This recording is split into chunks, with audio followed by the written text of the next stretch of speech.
వన మహోత్సవం సందర్భంగా డాన్ బాస్కో పాఠశాల ఆధ్వర్యంలో సోమవారం నర్సాపూర్ పట్టణంలో విద్యార్థులు భారీ అవగాహన ర్యాలీ నిర్వహించారు. పర్యావరణ పరిరక్షణ, చెట్ల పెంపకం, ప్రతి ఒక్కరూ కనీసం ఒక మొక్క నాటి సంరక్షించాలని ప్రజలకు పిలుపునిస్తూ విద్యార్థులు నినాదాలు చేశారు. ఈ ర్యాలీని మున్సిపల్ చైర్మన్ లక్ష్మి, పాఠశాల డైరెక్టర్ నర్సిరెడ్డి, ప్రిన్సిపల్ మేఘన జెండా ఊపి ప్రారంభించారు. అనంతరం విద్యార్థులు పట్టణంలోని ప్రధాన వీధుల గుండా ర్యాలీ నిర్వహిస్తూ వృక్షాలను పెంచడం వల్ల కలిగే ప్రయోజనాలను ప్రజలకు వివరించారు. కాలుష్య నివారణకు, పర్యావరణ సమతుల్యతకు చెట్లు ఎంతో అవసరమని పేర్కొన్నారు. ఈ కార్యక్రమంలో పాఠశాల ఉపాధ్యాయులు, విద్యార్థులు పాల్గొని ప్రతి ఒక్కరూ మొక్కలు నాటి వాటిని సంరక్షించడం ద్వారా భవిష్యత్ తరాలకు పచ్చని ప్రకృతిని అందించాలని పిలుపునిచ్చారు. మన తెలంగాణను పచ్చని చెట్లతో కలకలలాడేలా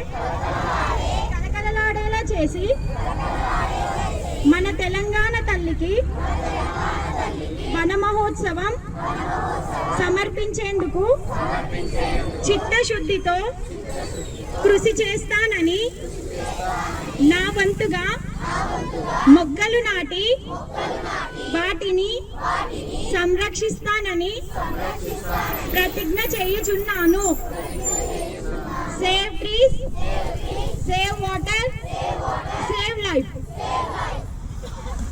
ఈ ప్రోగ్రామ్కి ఇన్వైట్ చేయడం నాకు చాలా హ్యాపీగా ఉంది. హరితాహారం అంటే మొక్కలు నాటడం.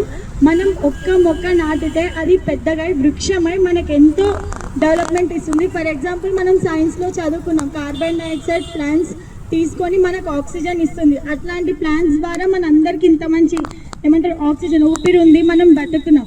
ఒక్క మొక్కను నాటితే మన ఫ్యూచర్కి ఎన్నో తరాలు బాగుంటుంది. వర్షాలు పడతాయి, మళ్ళీ ఎండ నుంచి వేడి రక్షిస్తుంది మనకు ఒక చెట్టు వల్ల చాలా యూజెస్ ఉన్నాయి. ఇప్పుడు చెప్పిర్రు, తను భయపడుతుంది, ఇంకిద్దరు ముగ్గురు చెప్పిర్రు. చెట్లను నాటడం వల్ల మన ఫారెస్ట్లో మనం ఒక అదృష్టం అనుకోవాలి. మనము హైదరాబాద్కి వెళ్తాం ఫర్ ఎగ్జాంపుల్, అక్కడ మనకి ఏం కనిపించదు, అన్ని బిల్డింగ్సే కనిపిస్తాయి. డిసీజెస్కి కూడా వాళ్ళు దగ్గరలో ఉన్నారనమాట. ఇప్పుడు వర్షం పడింది అనుకో ఎగ్జాంపుల్, వాళ్ళకి తొందరగా ఫీవర్స్ అటాక్స్ అవుతాయి, టైఫాయిడ్, మలేరియా అట్లా. కానీ మనం ఇక్కడ ఉన్న ప్రాంతంలో మనకి చెట్లు ఉన్నాయి కాబట్టి ఈ వెదర్ అనేది, వాతావరణం చాలా మంచిది. కాబట్టి మనకు నార్మల్గానే అతి తక్కువగా వస్తాయి. కాబట్టి మొక్కలు ప్రతి ఒక్కరం నాటుదాం. ఈ మొక్కలు నాటడం మంచిది, మన ఆరోగ్యాన్ని కాపాడుకుందాము. ఇప్పుడు నెనివో ప్రభావం చాలా ఉంది. అంటే పసిఫిక్ ఓషన్లో వేడి, వాటర్ ఉష్ణోగ్రత అనేది వేడి ఎక్కువై మన భూగర్భ జలాలలో అది ప్రాబ్లం అవుతుంది. మనకి ఇంకా ఫ్యూచర్ తరానికి వాటర్ కూడా చాలా కష్టం అవుతుంది. అట్లాంటి టైంలో ఇప్పుడు స్కూల్స్ కానీ మీరందరు కానీ ఒక డెసిషన్ తీసుకొని హరితారం చేద్దామన్నారు చూడు. ఫస్ట్ ఆఫ్ ఆల్ మీ స్కూల్కి నేను మంచి థ్యాంక్ఫుల్ చెప్తున్నాను. ఈ ప్రోగ్రామ్ చేయడం ఇది చాలా మంచి డెసిషన్ మీరు తీసుకున్నది. అందులో మేము కూడా ఒక గెస్ట్లా పార్టిసిపేట్ చేయడం మాకు కూడా చాలా హ్యాపీగా ఉంది. మీరందరూ, మీరే కాదు, ఇంటి దగ్గర అయినా సరే మొక్కల్ని నాటండి. ఇక్కడ ఉన్న స్టూడెంట్స్ చాలా మంది ఉన్నారు.